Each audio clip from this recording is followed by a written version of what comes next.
Bonjour à tout le monde. Tiré du livre de Jamie Sams, Les 13 Mary Clan originel, aujourd'hui nous ferons le résumé de la 8e Mary Clan, la guérisseuse physique et spirituelle, protectrice des arts thérapeutiques, mère de tous les rites de passage et des cycles de vie sur Terre, gardienne des mystères de la vie et de la mort, gardienne des plantes et des racines qui guérissent, qui font partie du peuple de la couverture terrestre, la végétation qui protège le sol de terre de l'érosion, mais qui préserve aussi ses cycles de régénération. Elle est posée sur le cycle lunaire du mois d'août.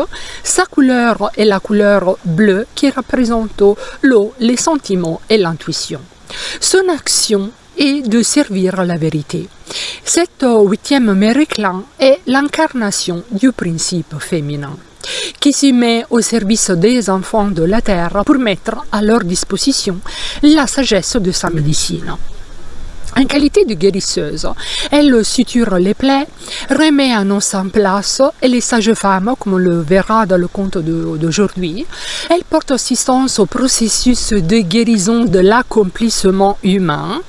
Elle voit l'oranda qui entre dans le corps à la naissance, voit les maladies qui se créent lorsque les enfants de la terre perdent au cours de leur vie leur connexion avec leur essence spirituelle. Donc la guérison est rétablir cette connexion, comme on le verra aussi dans le conte. En qualité de gardienne des mystères de la vie et de la mort, elle accueille les nouveaux esprits dans le monde quand ils prennent un corps humain, et lorsque leur marche sur terre est achevée avec leur mission, elle chante pour celui qui abandonne son habit de chair pour renaître dans le monde des esprits, devenant un avec son oranda. En qualité de protectrice de tous les rites de passage et des cycles de croissance, elle accompagne dans les étapes de la grossesse, de la naissance, croissance, de la mort et de la renaissance.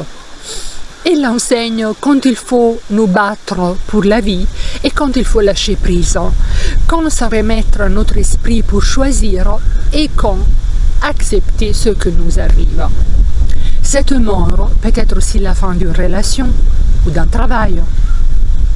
Elle enseigne à devenir capable d'abandonner la peur de la mort et accepter le changement comme une occasion de vivre une nouvelle aventure et comment voir au-delà de l'illusion d'une fin irrévocable et célébrer chacun des tournants de la roue médecine comme un pas de plus vers la complétude. Et nous avons vu comme le premier pas vers la complétude était l'écoute que nous avons vu dans la vidéo numéro 5. Le deuxième pas vers la complétude était de retrouver notre équilibre.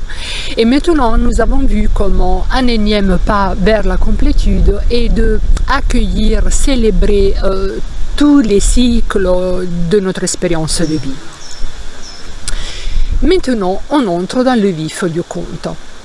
C'était le temps de la lune des privations, vers la fin d'un hiver qui avait été rude, apportant la famine et emportant la vie des plus fragiles, comme les anciens et les enfants.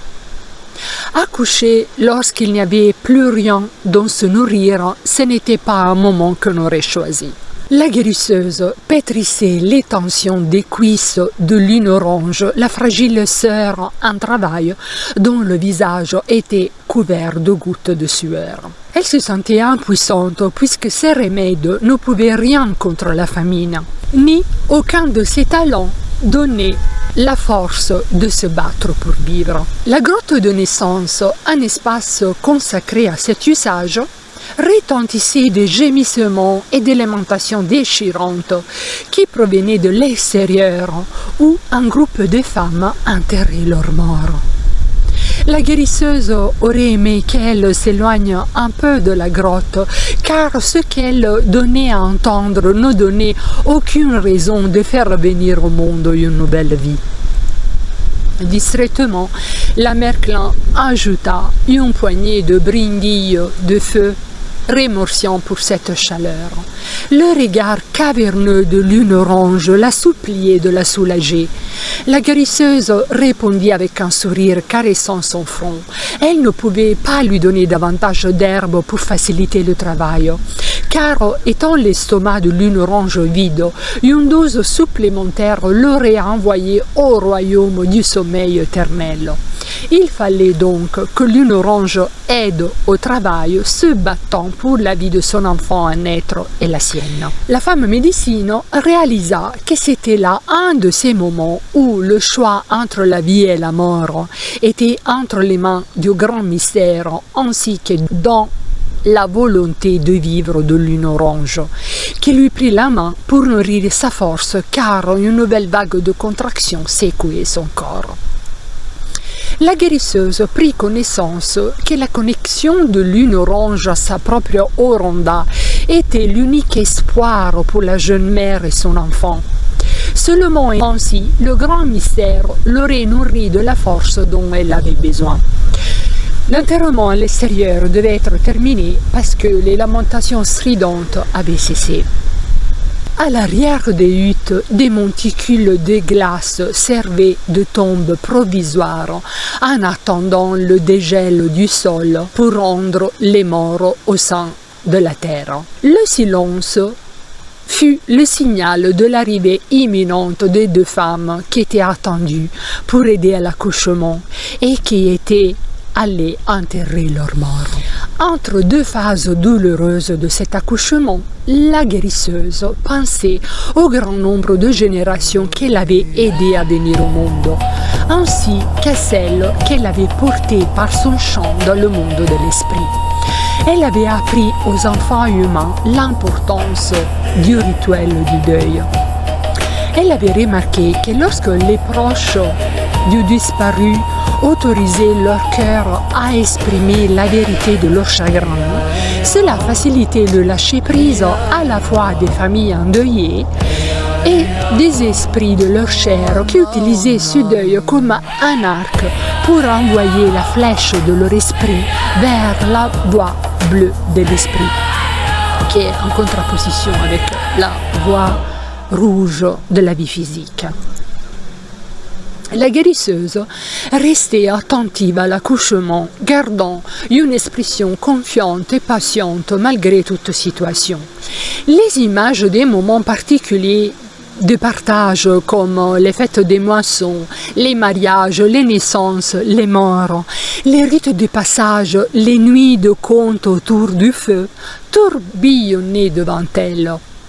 Parmi ces souvenirs, une image émergea, amenant la guérisseuse dans un autre temps, celui de sa venue sur Terre. Elle avait passé beaucoup de cycles de neige et de moissons à apprendre les usages thérapeutiques de la tribu des plantes de ce qui est vert et qui croît, pour porter assistance aux humains pour qu'ils survivent.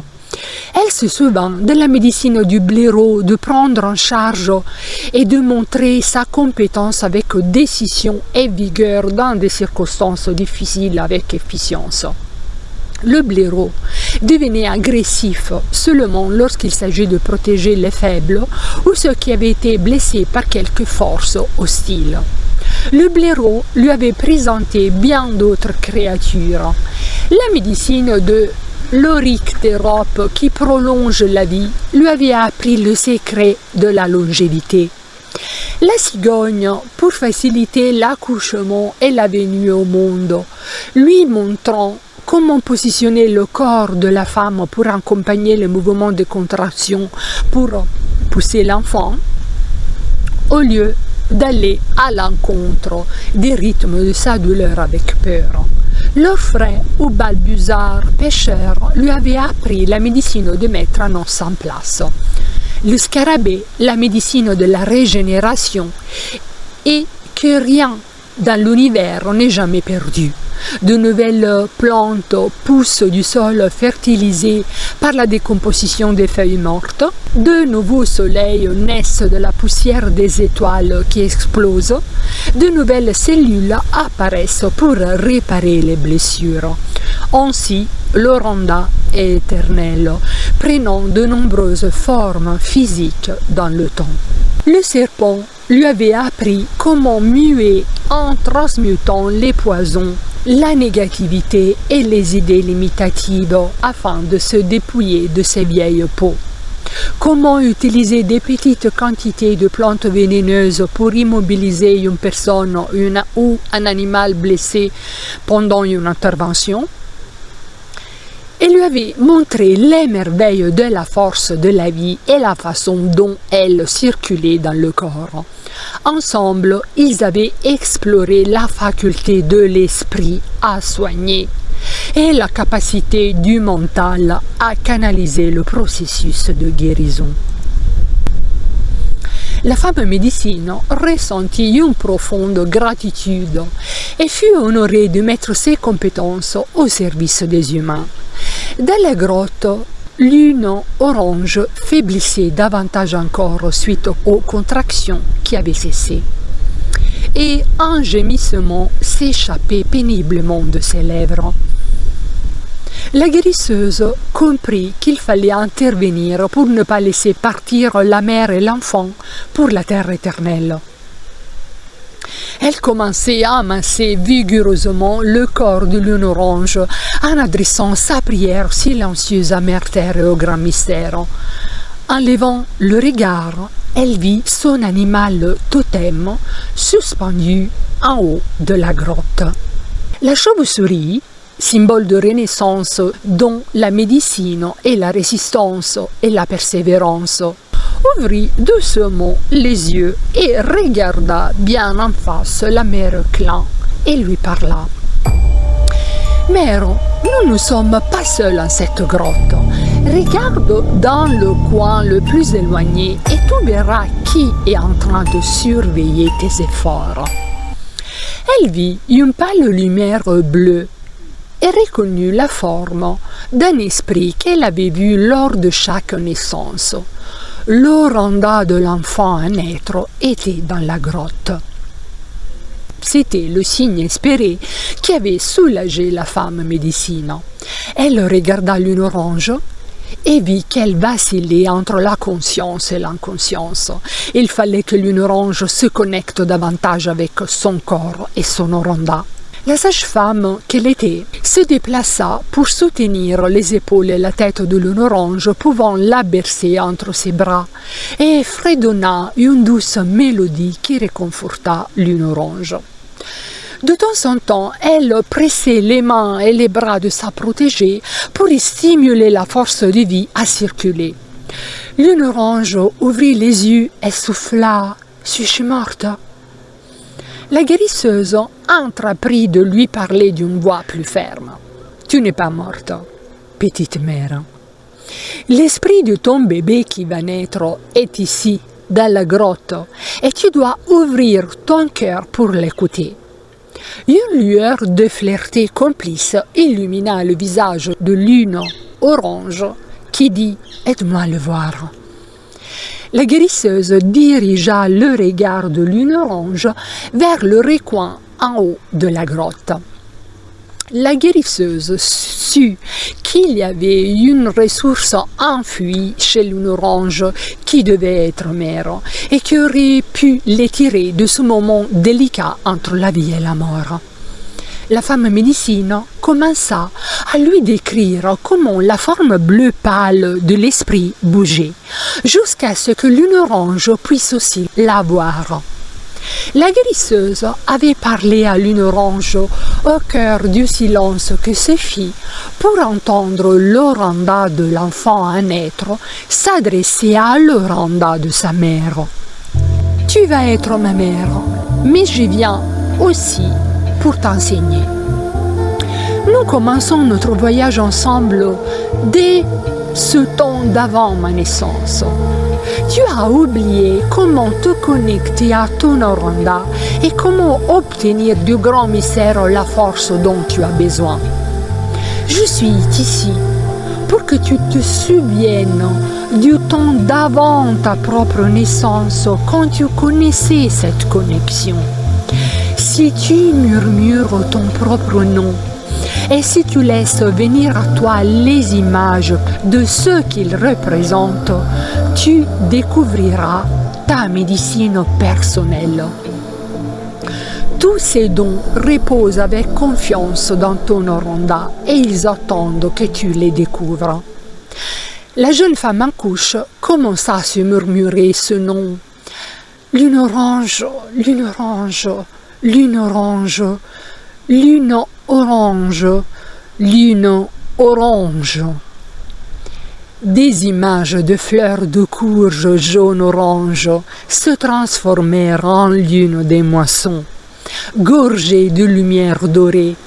Puis, la lune des moissons prit l'aspect d'une femme de rêve couronnée de feuilles d'automne et d'épis de blé mûr entrelaçés d'herbes à bison jaunes et de raisins sauvages. Des baies violettes et des primavères sauvages roses, mêlées à des grappes de baies oranges, se déversaient de sa couronne. Elle tenait dans ses bras un panier tressé de roseaux et aiguilles de pin. De ce panier provenait une lumière pâle qui dansait devant le visage souriant de cette femme, qui prit cette boule de lumière et la porta à son cœur. De cette boule jaillirent des éclairs de lumière pour se connecter fusionnant à mer terre et père ciel. Des rayons de toutes les couleurs entouraient sa vision. Lune orange pouvait maintenant sentir l'amour du grand mystère qui la touchait depuis son rêve. À cet instant, Lune orange sentit la vie exploser dans son cœur, suffocant presque, suite au flot d'énergie et de chaleur qui courait dans ses membres, la ramenant des confins de la terre éternelle. Le regard étonné allait de la guérisseuse à l'oranda de son enfant à naître. Des larmes coulèrent de son visage qui reprit un peu de couleur.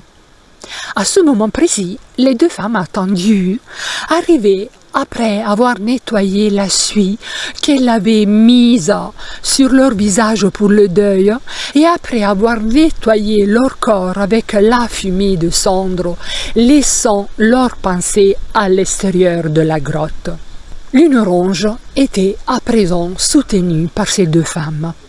La guérisseuse se plaça face à elle, faisant des mouvements circulaires avec son hocher qui suivait le parcours du soleil et chanta la chanson de la chauve-souris pour faire reprendre les contractions. Mère chauve-souris, écoute-moi chanter. Tu dois t'envoler de l'obscurité de la grotte de l'utérus de cette femme pour faire naître cet enfant au plus vite. Rivière de la vie, répands tes eaux pour ouvrir la voie à ce bébé. Mère symbole de renaissance, libère ce qui fait entrave. Après que la guérisseuse répéta 7 fois ce refrain, la chauve-souris, accrochée tête en bas dans la grotte, prit son envol vers l'entrée de la grotte. La guérisseuse posa sa main sur le nombril de Lune orange et sentit le grondement d'une contraction rompre la poche de ses os qui s'écoulèrent. C'est là, bien qu'arrivant en retard, ce fut une bénédiction, car autrement Lune orange et son bébé seraient morts.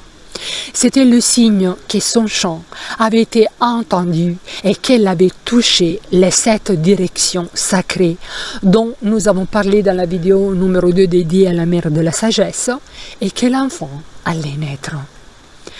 À ce moment-là commença la partie du travail la plus dure pour que l'enfant naisse vivant malgré la disette.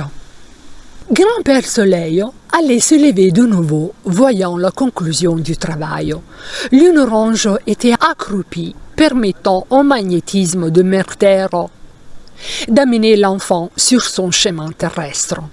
La tête de son enfant était visible et à ce moment-là, Lune orange cria plus d'admiration que de stupeur lorsqu'elle vit l'oranda de son enfant pénétrer le point souple de son crâne. Avec la poussée suivante, le corps du bébé se tourna et les épaules furent libérées avec la totalité de son petit corps. La guérisseuse attrapa l'enfant et souffla « C'est une fille !»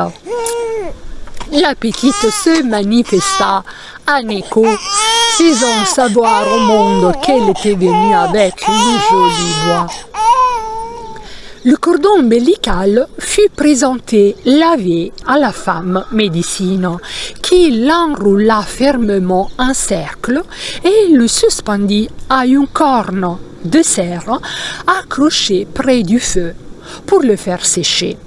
Plus tard, il serait placé dans un petit étui en peau et cousu dans un minuscule sac médecine qui appartiendrait au bébé et serait pour elle un rappel constant de sa connexion physique à Mère-Terre et sa connexion spirituelle avec Père Ciel. Le portant contre son cœur, aucun enfant n'aurait à redouter de se sentir seul ou orphelin. Lune Orange appela la guérisseuse pour lui communiquer le nom de sa petite fille.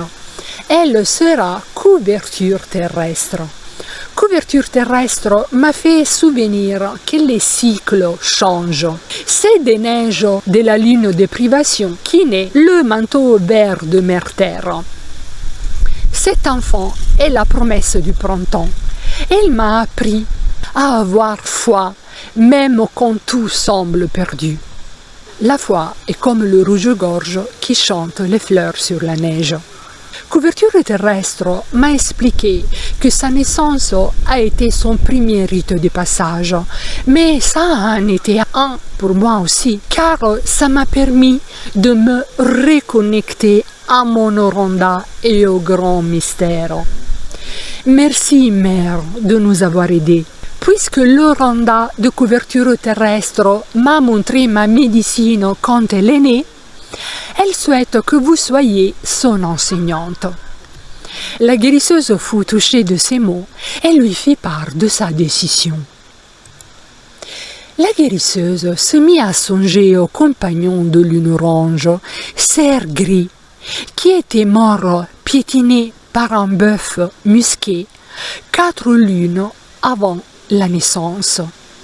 Lune Orange avait été recueillie dans la hutte de sa sœur qui était décédée avec toute sa famille suite à la famine.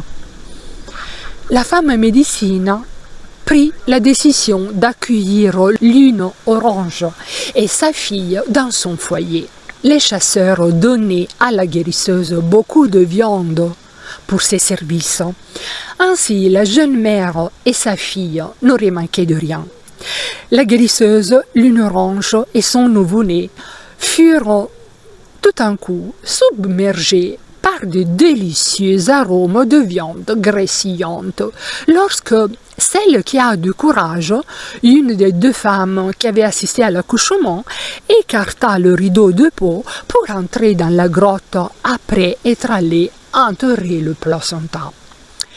Il leur dit qu'un élan venait de tomber de la falaise au pied de Grand-Père Montagne et que celle qui a du courage avait fait cuire de nombreuses lamelles de viande qu'elles toutes auraient mangées en marchant lentement pour que le repas ne soit pas rejeté par leur estomac.